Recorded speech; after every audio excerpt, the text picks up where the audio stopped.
So an additional series for flexibility that involves more legs and more hips. We start in the mountain pose, what we call Tadasana. We have to have a good foundation so the feet are parallel and hip width apart. The hip that we talk about are the pelvic bones.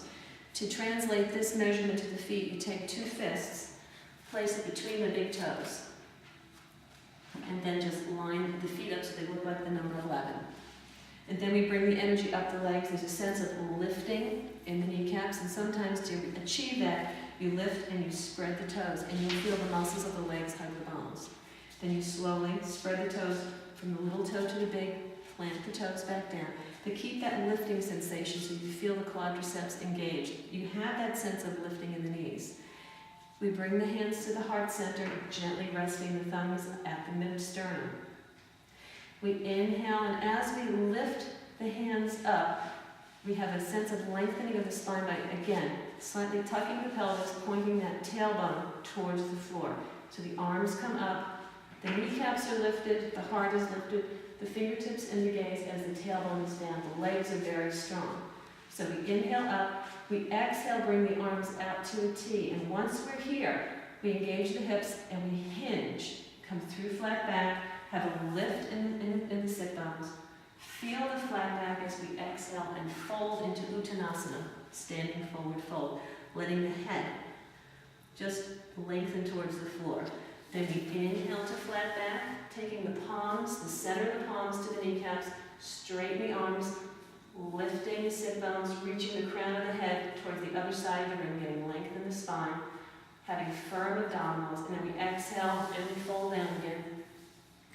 Inhale, bending the knees, placing the fingertips on either side of the feet. We exhale, step the right leg back, bringing the left shin to vertical. Left leg forward lunge, and we can slowly bring the body up, moving the left knee forward, lifting the right knee, getting length here, openness in the hips, strength in this leg.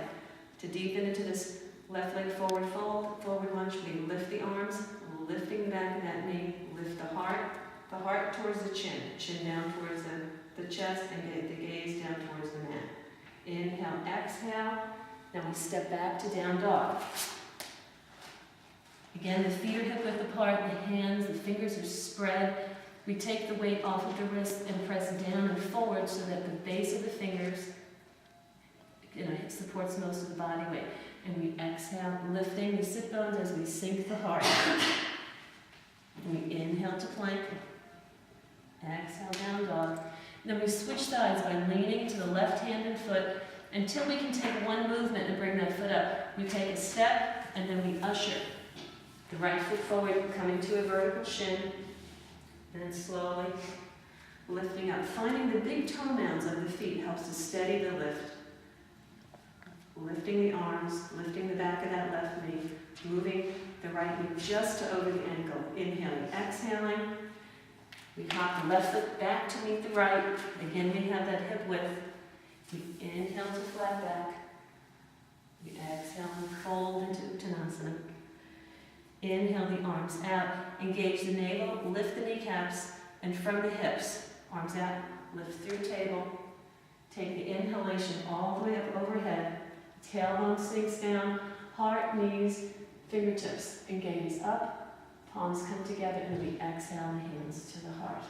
That's a half sun salutation, which is another wonderful way to bring flexibility to the body. Thanks.